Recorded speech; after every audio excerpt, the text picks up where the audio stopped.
Oh my goodness, guys. Oh my goodness. You won't believe what I found. You will not believe what I found. Look, watch it, guys. Look. I'm telling you.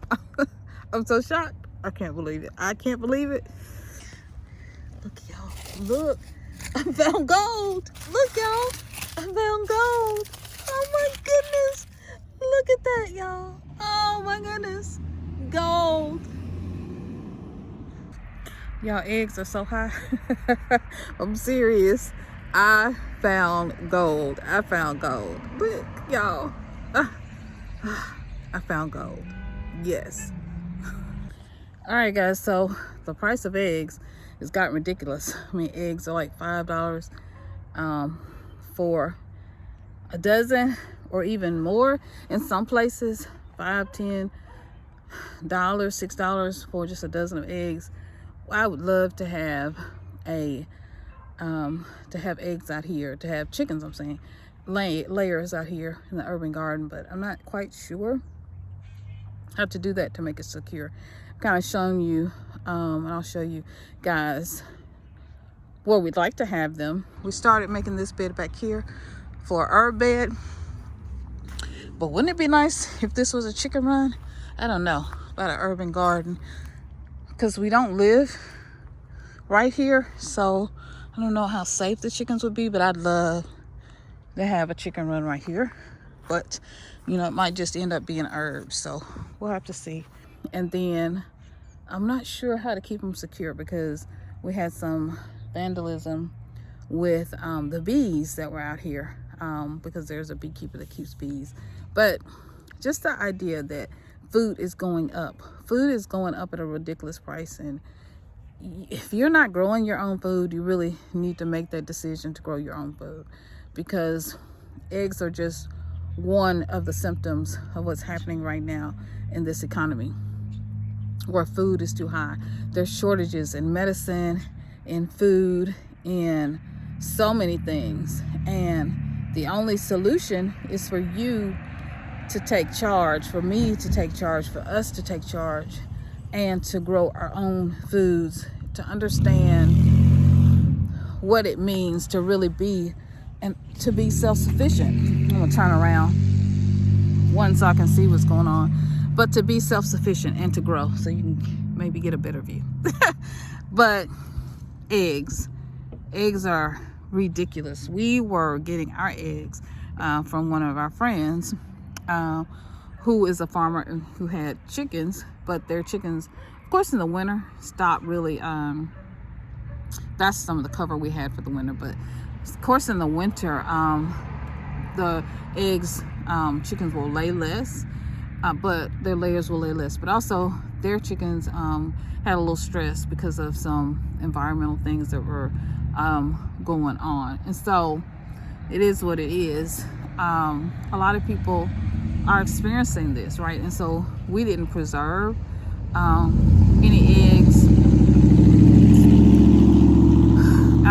Didn't know you could even preserve eggs, so I'm learning about that. You could pickle them, you could steam them, you can water bath them, just all kinds of stuff that people are doing with eggs. But eggs are expensive. Just one symptom: medicine. The shortages in medicine has been heartbreaking, especially children's medicines, but also diabetic medicines, because people are being prescribed those diabetic medicines to actually lose weight. So it's been heartbreaking to really see all of the challenges that parents are facing, mothers are facing, families are facing, right? No matter how old you are. Medicines, you go to, after the pandemic, you go to the store and grocery store shelves are empty. Store shelves are empty. And even though we're getting back sort of maybe to some type of normalcy, you can kind of still see holes. I mean, even with that, with medicines, you know, a lot of these medicines, we'll talk about herbalism more, but a lot of these medicines have their own side effects. And so you really have to be careful, even with the medicines that you're being prescribed, that you see, you know, always consult with your doctor.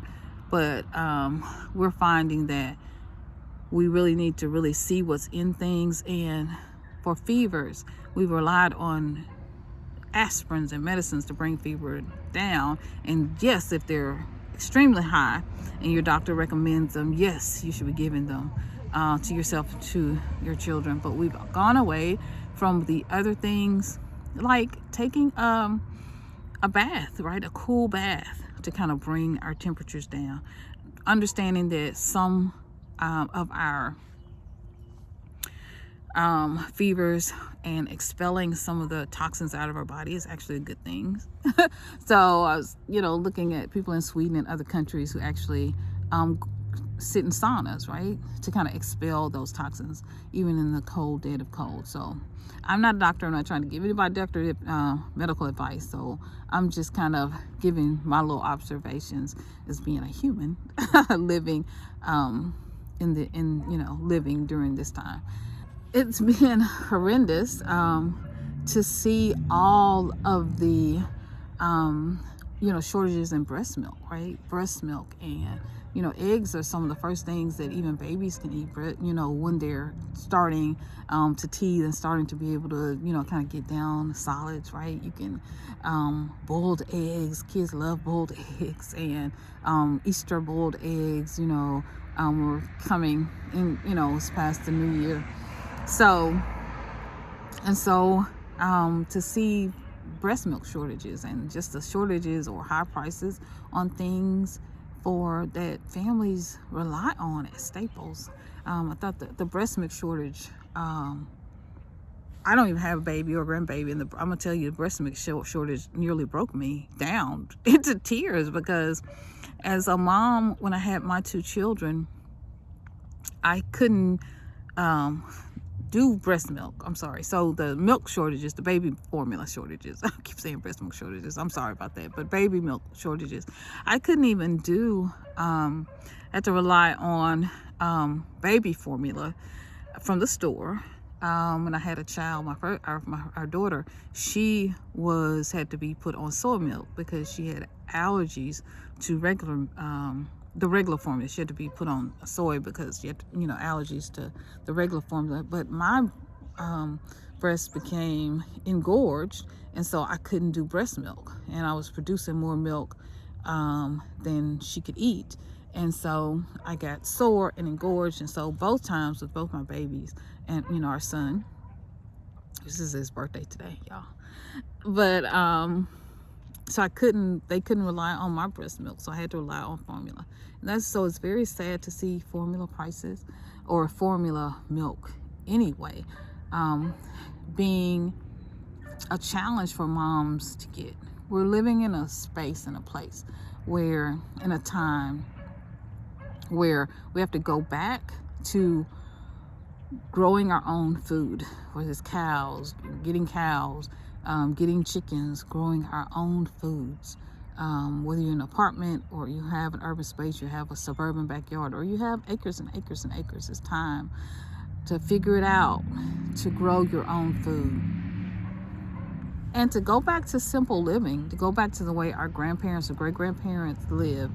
We're not relying on anyone else, but relying on ourselves for our self-sufficiency and to be self-sustainable. We're not relying on the grocery store for every single thing. Sorry guys, I'm in an urban environment, so if you hear cars, it is what it